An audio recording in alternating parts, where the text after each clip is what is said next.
proclamé l'indépendance de la Kabylie le 14 décembre, c'est ça que j'ai entendu. Est-ce que vous pourriez nous préciser ce point qui est très important? Écoutez, nous avons, en tant que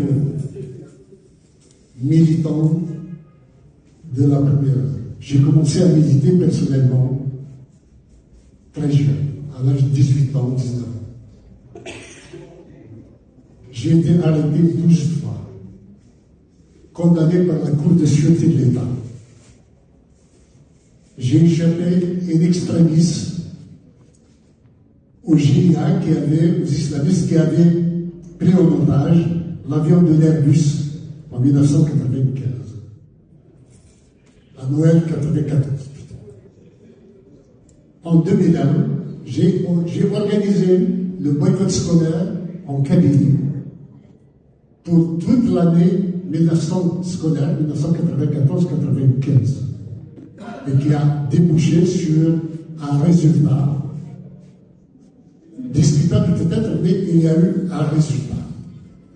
Et c'est en assassinant nos enfants en 2001. Un jeune lycéen a reçu une décharge de Kalachnikov dans la brigade de gendarmerie par un gendarme, probablement sur ordre de ses supérieurs. Et ça a déclenché des manifestations de jeunes en Kabylie. Le 27 avril 2001, ordre a été donné de tirer sur tous les manifestants en Kabylie. En un jour, il y avait plus de 60 morts. C'est à ce moment-là que nous nous sommes dit, si on a tiré aujourd'hui sur nos jeunes, c'est qu'ils vont le faire une autre fois. Si on nous a tués une centaine cette fois-ci, la prochaine fois ça va être 10 000. Et ainsi de suite, ça augmente à chaque fois. Donc il me fallait une solution. Nous avons créé dans un premier temps le mouvement pour l'autonomie de la Kabylie, en voulant une insertion interne. Chemin faisant, il y a toujours eu du refus de partenariat de la part de l'Algérie avec nous. Nous sommes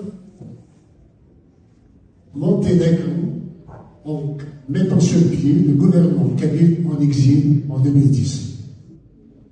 Sur le terrain, le mouvement, il lui a fallu 3 ans pour passer de la revendication d'autonomie vers la revendication du droit à l'autodétermination. En 2017, j'ai personnellement remis à l'ONU un mémorandum pour le droit à l'autodétermination du peuple kabyle. Depuis 2021, il y a un plan, puisque le MAC était devenu hégémonique en Kabylie, il fallait nous casser, on nous a assimilés à des terroristes et on a commencé les premières arrestations. Non content de cela, on nous a brûlés le 9 août avec des drones, avec des avions, avec des hélicoptères, avec des troupes soldats, avec du phosphore blanc. Et l'affaire dans l'affaire, on a assassiné un jeune à Front National qui n'était pas de la région pour dire que les Kabyles sont des racistes et ce sont des agents qui l'ont assassiné sous caméra.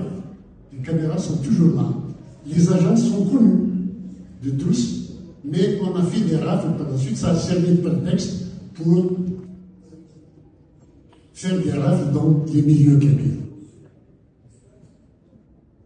Tout cela devait nous amener, pensait-il, à prendre des armes. Il croyait que le scénario qui avait marché avec les islamistes de 1992 allait aussi se répéter cette fois-ci. Mais nous sommes des hommes de paix, nous sommes des hommes de raison. Il était hors de question pour nous de répondre à la provocation.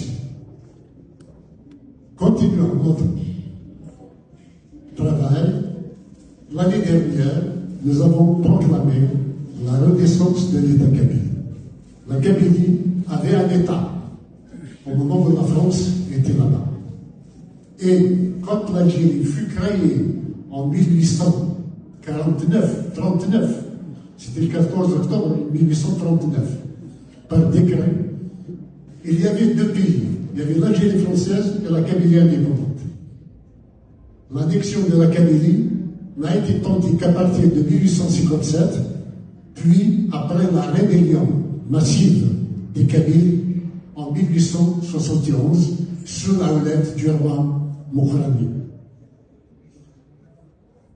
La défaite fut très violente, je vous passe un peu d'histoire, et beaucoup de Kabyles ont été déportés en même temps que Louis Michel en Nouvelle-Calédonie, et des dizaines de milliers ont fui vers l'Est, ont été déportés vers Cham.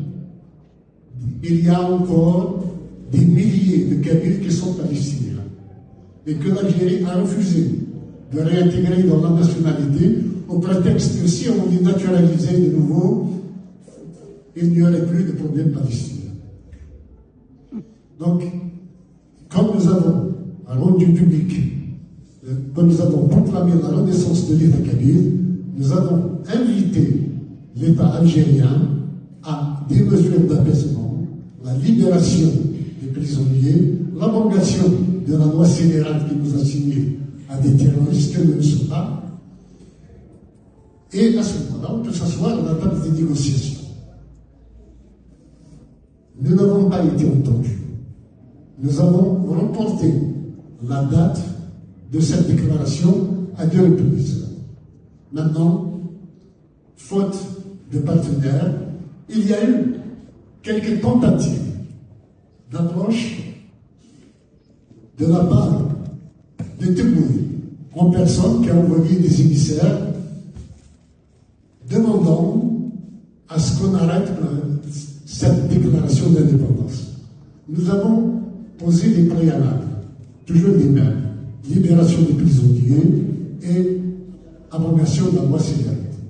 Visiblement, le président algérien n'a pas l'autorité nécessaire pour imposer une solution.